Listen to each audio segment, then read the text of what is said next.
5000 सालों बाद द्वारिका के समुद्र में मिली भगवान श्री कृष्ण की भव्य मूर्ति। जब वैज्ञानिकों ने समुद्र में बसी हुई द्वारका नगरी को देखा तो सभी के रोंगटे खड़े हो गए। इतिहासकारों का कहना है द्वारिका शहर लगभग 5000 साल पुराना है।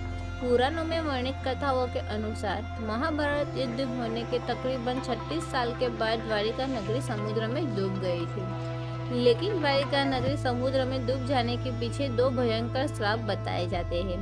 आगे की वीडियो में हम आपको दोनों श्रापों के बारे में बताएंगे जिनका ऐसा खतरनाक प्रभाव पड़ा कि भगवान श्री कृष्ण के वंशज भी नहीं बच पाए।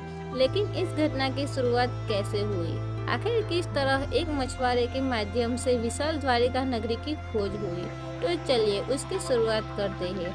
आगे बढ़ने से पहले द्वारिकाधीश के सच्चे भक्त राधे राधे जरूर लिखे। महाभारत के जमाने का ये शहर जिसकी केवल कल्पना ही की जा सकती है, अगर वास्तविकता में वो हमें देखने को मिल जाए तो फिर तो यह क्या ही रोमांचक होगा।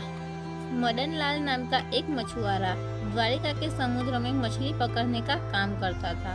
एक दिन उसके जाल में एक ऐसी चीज फंस गई जिसके बाद उसकी पूरी जिंदगी बदल गई। उस दिन मदन लाल ने मछलियों को पकड़ने के लिए जाल फेंका था। उस जाल के अंदर उसे बहुत ही पौराणिक चंद्रमान अनुमान के आकृति का पत्थर प्राप्त हुआ था।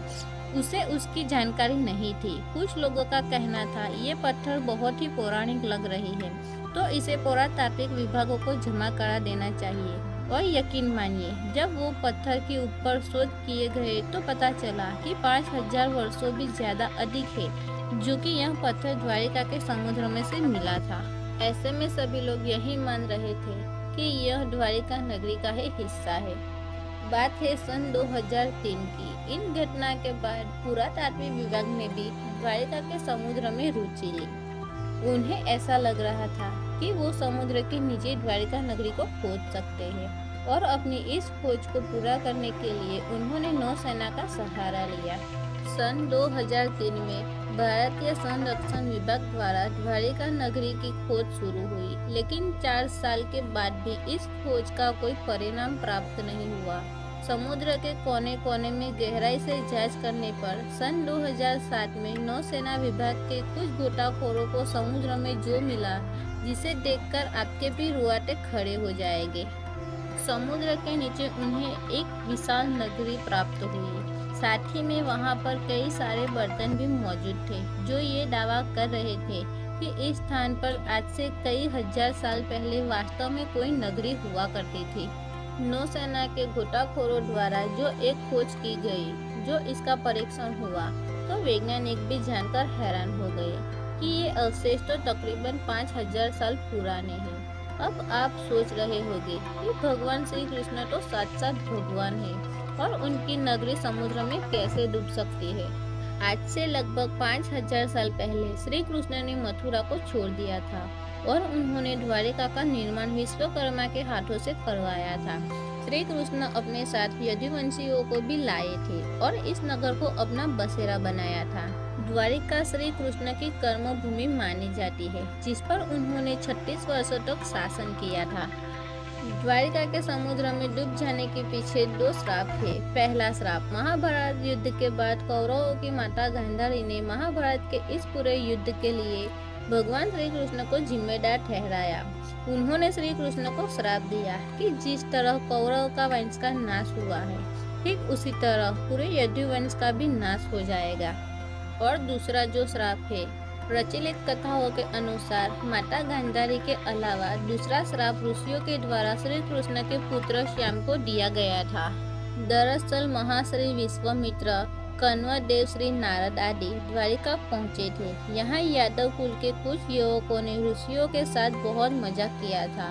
वे श्री कृष्ण के पुत्र श्याम को स्त्री के वेश में ऋषियों के पास ले गए और कहा कि बताए क्या ये स्त्री गर्भवती है और उसके गर्भ से आखिर क्या पैदा होगा। जिसके बाद ऋषि अपमान से क्रोधित हो उठे और उन्होंने श्राप दिया कि श्री कृष्ण का ये पुत्र ही यदुवंशी कुल का नाश करने के लिए एक लोहे का मुसल बनाएगा जिससे सारे यदुवंशियों का अंत हो जाएगा। जिसके बाद एक एक यदुवंशियों का अंत होने लगा। सब आपस में लड़कर ही नष्ट हो गए। बचे थे केवल भगवान श्री कृष्ण। भागवत पुराण में बताया गया है कि एक दिन भगवान श्री कृष्ण पीपल के पेड़ के नीचे विश्राम कर रहे थे। तब जरा नाम के एक लकहारे द्वारा भगवान श्री कृष्ण को एक हिरण समझकर उन पर तीर से प्रहार किया गया और वो तीर आकर भगवान श्री कृष्ण के पैर के उंगली में लग गया, जिसके बाद उन्होंने अपना देह त्याग किया और उनकी मृत्यु हो गई। और जैसे यादव कुल के सभी लोगों का अंत हुआ, वैसे ही पूरी द्वारका नगरी समुद्र में समा गई। सरकार द्वारा द्वारकाधीश मंदिर के पास पानी के नीचे भी खुदाई काम शुरू किया गया और यहाँ पर उन्हें कई मंदिरों की एक जैसी श्रृंखला प्राप्त हुई, जिससे पता चलता है जैसे जैसे पानी ऊपर चढ़ता गया वैसे वैसे मंदिर की जगह आगे सरकती गई। डॉक्टर आलोक त्रिपाठी के मुताबिक खुदाई और खोज लगाने के काम के दौरान कई तरह की कलाकृतियाँ मिली, अवशेष भी प्राप्त हुए, सुंदर रंगीन वस्तुएं भी मिली जिनमें कई रसायन इस्तेमाल किए गए हैं, जिसके बाद वैज्ञानिकों द्वारा 500 से अधिक कलाकृतियाँ और अलग अलग नमूनों को एकत्रित किया गया। और सबसे बड़ी चौंकाने वाली बात तो ये थी कि इनकी उम्र और समुद्र के अंदर अवशेष मिले थे उनकी उम्र लगभग बरोबर थी, यानी 5000 साल से भी ज्यादा थी। इस घटना के बाद से सब आश्वासन हो चुके थे कि समुद्र के नीचे सचमुच में द्वारका नगरी आज भी मौजूद है। आज भी भगवान श्री कृष्ण की भव्य मूर्ति इस समुद्र के अंदर मौजूद है। द्वारका नगरी ने समुद्र के अंदर कई राज समेटे हुए हैं। भगवान श्री कृष्ण हमेशा ही अपने भक्तों की लाज रखते हैं और उनके पूरे जीवन कर्मों के उन्हें कई उतार चढ़ाव दिखे, लेकिन हमें उनके जीवन से बहुत कुछ सीखने को मिलता है। इस पूरी घटना को लेकर, द्वारकाधीश मंदिर को लेकर और समुद्र में बसी द्वारका नगरी को लेकर आपका क्या विचार रखते हैं, हमें नीचे कमेंट बॉक्स में जरूर बताएगा। अगर आज की वीडियो आपको पसंद आई है तो एक लाइक जरूर करें और जल्दी से हमारे चैनल को सब्सक्राइब करें, बेल आइकन प्रेस करना न भूलें। अभी के लिए आप सभी दर्शकों को जय श्री कृष्ण और राधे राधे।